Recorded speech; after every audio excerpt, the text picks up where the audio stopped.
UMD student athletes are gifting important supplies to those in the community that need it this year. Went out and bought Christmas gifts for 36 low-income families, and tonight we're putting them in holiday gift baskets. Clara Van Wieren is co-president of SAAC, aka UMD's Student Athlete Council.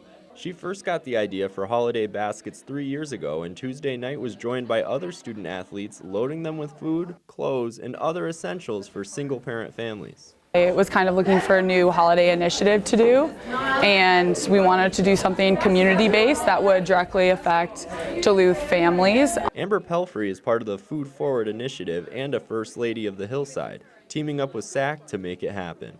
She remembers times when she was struggling and is grateful she can help others facing similar challenges. It's really surreal because there's many times in the past that I wish that just something that simple would have been there for me and my family. So it's just surreal to be able to do it for other people. Student athletes made 36 gift baskets and will be distributing them to families next week. Van Wieren is inspired by the perseverance of the ladies of the hillside. Hearing their stories, a lot of them were once homeless and they've overcome a lot of adversity in their lives, which is so inspiring, and we kind of just wanted to help them out in any way we could. Helping out those in need, one of the core principles of the holiday season. In Duluth, Ryan Hayes, Northern News Now.